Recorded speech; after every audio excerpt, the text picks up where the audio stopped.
Good afternoon, and hello and welcome our GovCon HR. I usually say friends, but I think I'm going to say warriors now. That's exactly right. GovCon HR warriors to survivors. The survivors. Welcome everyone to the October edition of the GovCon HR Round-Up podcast. This is episode 21, and unfortunately, I am going to say this is the government shutdown version of the podcast. We were hoping we weren't going to be here. We were hoping we didn't have to have this show. They couldn't shut us down, though. They couldn't shut us down. This, we are still here. They're trying. Yeah. We were really hoping this wasn't going to be our topic, but I don't think anything changed on my drive over here today. Yeah, we were thinking we were going to talk about employee handbooks, and then we said, no, I think we should probably talk about the shutdown here. We should probably talk about the shutdown. So, not surprisingly, that will be our topic today, and we look forward to diving into it. For everyone who's joining us, my name is Joe Young. I'm the president of GovCon Pay.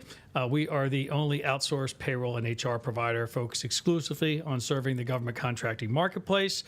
We are joining you live from the studios of BLC Digital Strategies, which is the immediate affiliate of Behrensweig Leonard LLP. And I want to thank all of our staff and team for their support, and especially the leadership of our producer, Mr. Todd Castleberry. Before we get started, I also always want to recognize our sponsor from Berkshire Associates. Berkshire are HR compliance experts with over 50 years of experience in providing compliance services and technology for organizations looking to build their ideal workforce through compliant and non-discrimination services, workforce analytics, and pay equity. So, as always, special welcome to any Berkshire clients that are joining us today or joining us for the first time. Great to have the team back together. We missed you last month, Seth. Welcome back. But as always, I'm here with the founding partners of Behrensweig Leonard, Mr. Declan Leonard, Mr. Seth Behrensweig. Why don't you guys kick us off with introductions for any of our first-time listeners? Couldn't stay away too long. Seth Behrensweig, co-managing partner of our law firm. I help lead our corporate and transactional work, and great to be back on the set potting with you guys again. And I'm Declan Leonard. I'm also managing partner here at Behrensweig Leonard, where I head up the employment law practice here at the firm. And I do want to say, it's dark times in government contracting right now. So I decided to go with a little bit brighter clothing. I was getting so much flack from this thing. You know what? This is going to be my shutdown blazer. Yes. Some people don't shave their beard until they win the championship, like hockey. Okay. Yes. I'm not taking this off until the shutdown's over. And he's wearing Memorial Day will be here soon enough. I'll pair it with white pants. I don't care what you say. Yes, exactly. Well, before we jump in, a couple things. First, if anybody has any questions, as always, please put them in the chat. I wouldn't be... Compliments about my blazer? Compliments about the blazer, the pocket square. We'll take anything we can get. But obviously, if there's a lot of questions out there today, please put them in, and we will do our best to address those live on the show today. Before we jump into kind of our set agenda and some of the questions we want to address, Seth, why don't you just kick us off with kind of government shutdown 101, what are we in, what's going on, and if you want to give a little commentary or on where you think is going to happen next. So it's the usual hot mess from our friends here in Washington. They're unable to put together a workable budget that both parties and both chambers can agree on to even get to the president. A lot of depending upon who you talk to, they'll tell you what's the reason for it. But the reality of it is that the shutdown has been in effect starting on the 1st. We're on day 16. We were talking before the show about the fact that Polymarkets has this looking like it's going to go through November. Just saying, it doesn't mean that that's what's going to happen. The traditional approach on this is that all, and this is not my phrase, it's the government's phrase, all non-essential personnel are now basically furloughed. They're not in the office, and they're just kind of on standby. And as we talked about, there are some of our government contracts customers that are still working. Some are not. Some are being told that they need to shut down by a certain day. But this is going on, and unfortunately, as we sit here today, there's no end in sight. So we've used this phrase a number of times in the roundtable.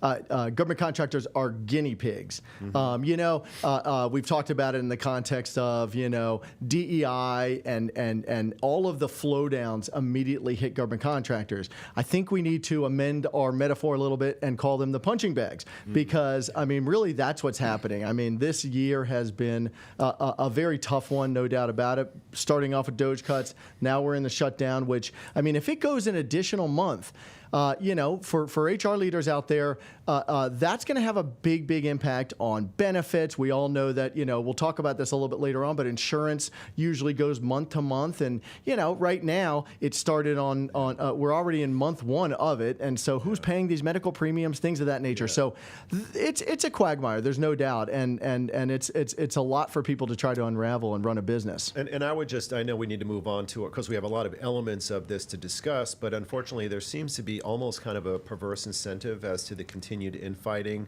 The politicians are really kind of hashtagging out right now, trying to point fingers at each other. So it's not a very productive time here in Washington. And unfortunately, there's not even any kind of a proposal of any concreteness that's on the table to see any kind of a bridge. There's no end in sight as we sit. We really have a perfect storm of both sides think they're winning the argument, and they both think they're winning the polls. Yes. And that's a horrible situation for us. And government contractors, they're pawns in the middle. Yeah. Yeah, because they both think they're winning the argument when they're really both losing the argument. Yep, but it's just a really dangerous and challenging time to be. So, with that as a little bit of a preamble, Declan, let's start with you. What should the contractors be doing? What should they be looking for from their contracting offers and other reps at the government as far as guidance on how they should be moving forward? Yeah, the government shutdown, in some ways the word shutdown is a little bit of a misnomer, because it's not as though lights are completely off for all government activities. And so it's so critical to be in close touch with your government contractor, government customer, I should say, as to where you stand. And by the way, it's mostly going to be contract by contract, task order by task order. So it's not like you're a company and you're like, we're completely shut down. That may not be the case at all. You need to pay attention to things like stop work orders. Sometimes those are going to be full stop work orders. Sometimes they're going to be partial stop work orders. The government always retains the ability to terminate contracts for convenience also. So T for Cs. I think stop work orders are probably more prevalent during the shutdown than a termination for convenience. Contracts that are fully funded before the shutdown, those, I say this with a little bit of an asterisk, but those should be okay, because those are funded. So really what we're talking about from a shutdown standpoint is we're not funding further stuff. But if you're an incrementally funded contract, and we see that with a lot of our clients where they get, they don't have these full years with full option years. They are incrementally being funded on things. Those are the ones that are definitely feeling it, because those are dependent on brand new appropriations. So they're most likely being impacted by this shutdown. And of course, as we've seen even with Doge activity, national security, emergency preparedness, those ones by and large are moving forward. And I think, Seth, you might have even mentioned earlier that a lot of our clients are, active and still working. Maybe they're getting cut down on some of their contracts. But so this is not a full shutdown for all of our clients. So, Seth, although I will say that we do have a handful that have said that they're, as to your point, funding is going to be running out shortly. Yeah. So it may be like exactly. The longer it goes on, it wasn't like day one on October 1st, lights were out. Yes. It's really just okay. When does this funding? So the rolling blackout. So exactly. The existence of a shutdown's bad enough. The duration of it will really dictate how much damage it does. Exactly. So, Seth, if one of our listeners out there, they've received a stop order, right? What steps should they be taking? Well, first of all, I think the key is to just make sure that you get it in writing. It's one thing to be told certain things by the contracting officer, but to get it in writing, I think, is key.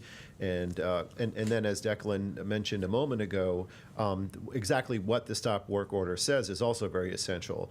You have to receive it, you have to review it and analyze it. It may be partial, it may be complete, it may be timed upon a certain element.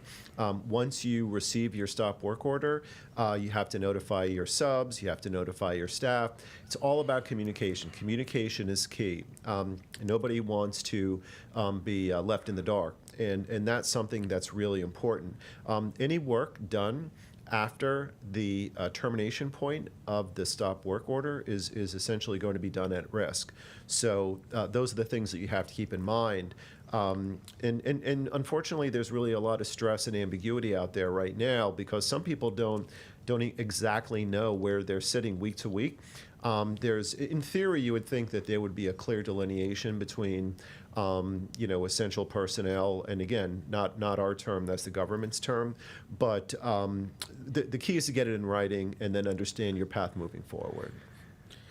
I would just also say real quick on the issue of subcontractors. There already has been throughout this year, probably more so than I've seen in the past, a lot of jockeying between prime contractors and subcontractors in terms of work share issues. You better know your contracts. You better know whether or not you have the ability as, let's say, the prime to cut back on subcontractor work share. And you better know if you're the subcontractor, is my work share adequately protected, and so there's a lot of jockeying. We saw it with Doge, and now we see it even more so when funding issues become paramount on these contracts. That's such a great point because even in the best of times, work share and taking of seats is, that gets testy even when everything is perfect. So now it's going to get real hot. So have that piece of your contract ready for review just in case that comes up. That's a really good point. Yeah, and Declan, you mentioned these folks on incremental contracts obviously are not getting paid incrementally now as we're into this space. That doesn't mean they're not incurring costs still. So what's their capability to recoup any costs that they're incurred while they're going through this process? You said insurance benefits and things like that could be a part of that.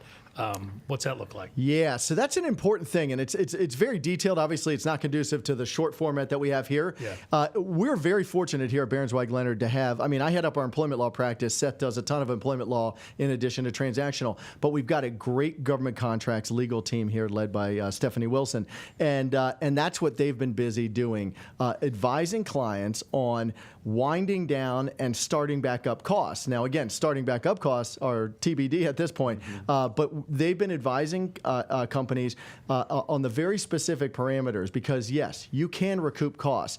You're not going to get everything. You're not going to be made whole. Let's put it that way. It's not like you're getting, it's not like you're getting all of the time and materials revenue, but you can recoup costs. And even in a firm fixed price contract, you can recoup costs. So that's one benefit. Again, I call it a little bit of a Band-Aid. It's not going to, it's not a way to build a business and grow a business, but at least it helps to stop some of the damage.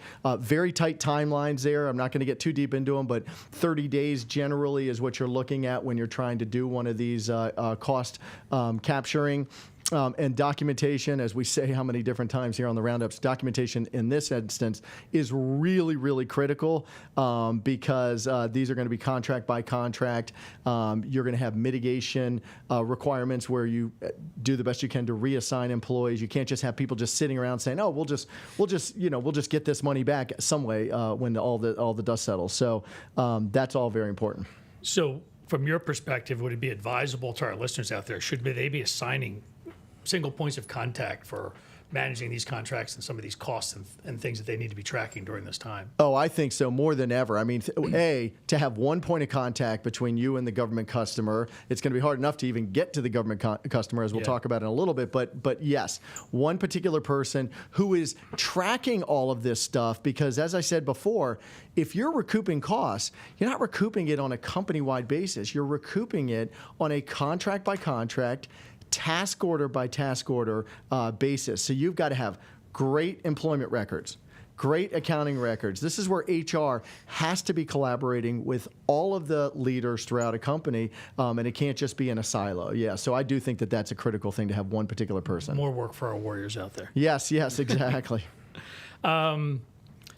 Seth, obviously communication is key through all of this. What would be some of the advice as far as messaging and what that should look like when they're communicating with their employees, who are bound to have obviously a tremendous amount of questions during these uncertain times? Yeah, I would say communicate early and often. And that becomes a little bit easier said than done because sometimes on a week-to-week basis, it's hard to know exactly who you're communicating with. So let's say that one of your key points of contact is a contracting officer.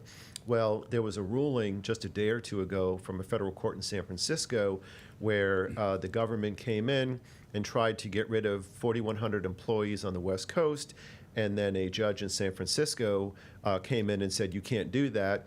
And that's probably going to be appealed. So there are many things that are out of our control right now. But I think communication about what's going on, what's the latest, what are the anticipations, communicating early and often, and trying to make sure that you have your personnel in place to minimize loss, minimize your expenses that you would need to get from the government.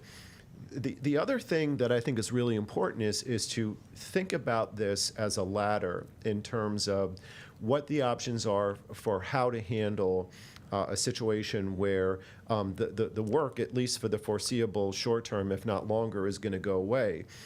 There are a number of options that you can do short of separation of employment. Let's just try to look at it, for example, in terms of the gradations going, and trying to take them gradually up until the end point. You can have people stay on board and spend some time with training. Sometimes it's hard to stay on top of training, but if you can have someone go to training, have someone go to remote work, have someone shift into a part of work and training that is otherwise available. There may be another division or another contract that they may be able to work on. If that doesn't work, then use of PTO is something that could be a creative option. At some point, you may have to consider a furlough. It's funny, I was actually in a meeting with Declan a day or two ago, and he actually said a phrase that I was like, that's actually a good point. I think you said something like, furlough is just kind of like a totally made-up word. In other words, there's really no such thing precisely as a furlough. It's just kind of a layoff that's kind of possible, maybe likely, but we'll see, who knows, right? Yeah. We haven't quite. It's a timeout. We're Yeah. Put you on timeout. It's We're kind still of a friends, made-up- but we're not dating or something. I don't know what it is. Yeah. But think about it in terms of the gradations of how to do that. There are steps that you can do, several steps that can be done short of a removal from employment from the company. Now, should prioritize or reassigning exempt and non-exempt employees to avoid having to furlough? Is that a strategy that potentially you could look at as well? I think I'm going to let Declan take that one because he's more of the exempt, non-exempt guru. Well, but I think the question is really really boils down to, should we do everything we can to reassign employees rather than actually furloughing them? Because, as Seth just mentioned, and again, I've grappled with this, and we've talked about it in other prior shutdowns, like, what does it mean to furlough somebody? It's not really a legal designation. I mean, I have these debates with other employment law practitioners when we're geeking out about this stuff, and it's not really a true, it's almost like a state of being. It's like, we still are tethered together. The expectation, unlike a layoff, is that you are going to come back. And it is, obviously, it's outside the control of the company. The company wants you to continue working. So the only reason you're having this conversation is because an outside force, in this case, Congress and the shutdown, has forced a, kind of a division in the relationship. And you hope that it's just going to come back once that divide is gone. So yeah, if you can reassign them, because if you let somebody go, if you put somebody on furlough, they're not making income in theory. They're going to look for another job. Yeah. And so you do risk losing these people. In terms of exempt versus non-exempt, and we'll talk about that in a sec, I feel like most of our clients listening, or at least the majority, probably have, the majority of the workforce is probably exempt. Yeah. Non-exempt, which would mean that they're hourly employees, probably would be more along the lines of staffing, SCA, Service Contract Act contracts, and those ones, have their specific wage determinations, and a lot of those, by the way, are governed by unions. Yeah. Collective. Yeah. So always being wary of that. Yep. So we've identified that this term furlough is not well defined in this gray area, but if you do find yourself in this situation where you got furloughed employees, from an employment law perspective, what are some of the key concerns that our listeners need to be thinking about? Yeah, furlough, the status itself. That's why I say I've been doing this just shy of 30 years. and I don't even really know like what furlough means. It creates such a headache because for the HR leaders out there, HR professionals who are dealing with this, they're sitting there saying, okay, we're calling it a furlough, but like, what does that mean from a daily basis? Like, do people, we're not paying them. Can they get unemployment? And the short answer is generally yes. I mean, if you're not working, even if it's for a temporary standpoint, you can get unemployment. Now, that's state by state, which creates even a little bit more of a headache with a lot of our clients' workforces spread out. Yeah. It's hard to say anymore that our headquarters is in X. A lot of companies, our clients, don't even have a headquarters like located in a particular state. And so you've got to look at all these different state unemployment laws. But generally speaking, if you're an employee who wants to work and you're unable to work because of the furlough, you can get unemployment. Now, unemployment is not, your full wages. Not great, yeah. No, it's not great. Other issues that come up in furloughs is, let's just say we talked before that most of our clients, most of the listeners probably are employing a lot of exempt, meaning they're salaried. Do you pay them for partial weeks before the furlough starts? Or let's just say the furlough ended next Wednesday and your employees are back. Do you then pay them? And I think people differ on this concept. I don't think it's ever truly been challenged in court. I kind of take the position that like this is almost an outside imposed separation. So I think you could make a credible argument that is one of the exceptions where you could pay a salaried employee for a partial week as opposed to the general rule that if you're salaried exempt, you got to be paid for the entire week. So, but these are kind of unsolved, and they just are more headaches for HR folks. What about PTO during that furlough period? Is that something that is still accrued? Yeah. Well, okay. So, I mean, PTO generally, although some states mandate it, but PTO generally is a voluntary employee benefit, So I would take the position that if they're not working, they are not legally entitled to continue to accrue PTO. And think about the financial. I mean, you mentioned that the betting markets are saying this may go till the end of November. Yeah. They also said Philadelphia Eagles were going to win last week, so you can't even really listen to them. But sorry, I had to do that. I'm fading the betting markets. I think we're going to be back on Tuesday after this weekend. You're short the Eagles. Yeah. But if you can't afford it, I would say that's probably one. I mean, health insurance is another one. Do you have to continue to carry somebody? You're not paying your people, so you're no longer, if they carry a portion of the premiums, you're not able to deduct it like you normally would. I had that scenario yesterday. A client contacted us the other day. They're like, hey, I've got my piece of it that I can cover, but the employee deduction, they're not being paid. I'm not getting that. I'm not really sure how long I can fund or what are the ramifications of we get into the next month. So there's costs for insurance. So how do you handle that? Someone calls and says, my employee is asking what he or she should do because she's not working. She can't pay it. But if she doesn't pay her half of the premium, then her family runs out of health insurance. Yeah. What do you do with that? Then it becomes almost does the company have the ability to fund it? There's no legal requirement to do so. Because again, furlough really is kind of a laid off status, but we're still very much talking, and we're still very much going to get back together when this shutdown is over with. But there's no requirement if they're not paying their portion. And you certainly could reach out and try to get that. But if not, the question then becomes, and that's why when we get into a whole nother month of November, you're talking about a whole nother month of health insurance. And that's just a huge cost on companies that are coming out of, it hasn't been a banner year for most companies in the GovCon realm. So it's a very tough thing. It's really kind of company by company. The flip side of it is, let's just say this does only continue until November.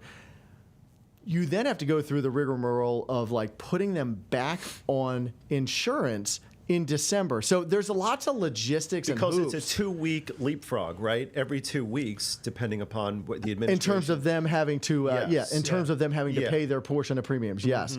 So it is, it's a logistical nightmare. And question for you, and I'm putting you on the spot here. We didn't talk about this before, but say there's a scenario and you have the company and they're like, hey, I'm in a position, I have the funds, I'm just going to fund the full premium until my employees come back. The employees come back. Does the employer then have the right to say, okay, well, now in arrears, I'm going to come back.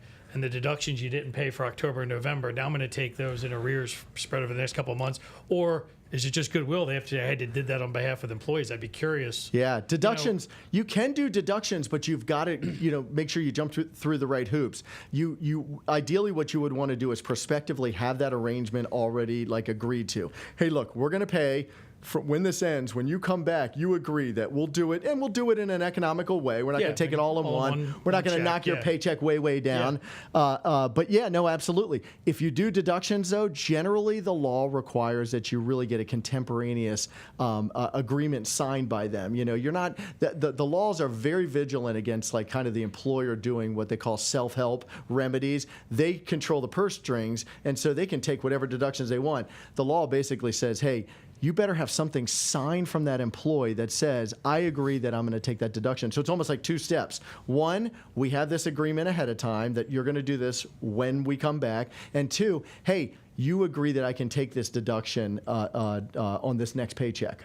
Yeah. One other question is, I know we talked a little bit about communication with employees, and I know in the furlough, it's very strict. It's like, you're not allowed to work. Yeah. You can't be doing work. It's a great You're not point. looking at emails. Yeah. Well, how do I communicate with my employees who are being told that you're not allowed to open emails?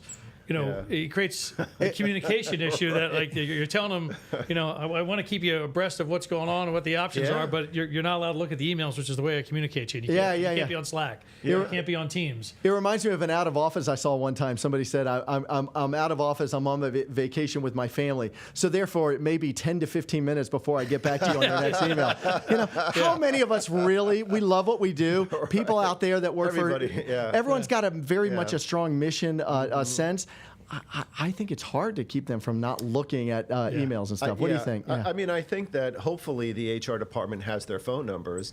It's hard to believe that these things work for anything other than checking Instagram. But I mean, you would have to try to reach out to them in some fashion. Yeah. But that's the hardest thing is policing that, because you're right. If you're an exempt employee and you do any level of work in a given work week, I mean, the general rule is you're supposed to be paid for the full week. It's and so you start if you're the employer, you need to really step back and say, okay, I'm looking at the tea leaves down the road. I think this new IDIQ is going to come out. Let me reach out to my team and see what they think. And you start brainstorming on it and everything. And this is during the shutdown. That is compensable work, I would argue. So it's kind of a double-edged sword for them to be in close. You want to be in close touch with your employees, from a morale standpoint, just a continuity. You all are a team working together, and then all of a sudden you're having to cut off all communication because you're worried that you might, violate the Fair Labor Standards Act exempt employee thing. And don't ask me why I know this, but it's funny. You talk about the phone. Then there's laws I've stumbled across, and can you use their phone? Can you text them without their permission? Yeah. Because then it's a personal device. It opens a whole other can. So I guess you can call everybody. I think California has stuff. Exactly. Everybody can call, but you start using text, then you got other issues. Unless they're golfing, of course. Then it's tacitly approved already. Then it's sacrosanct. Yes.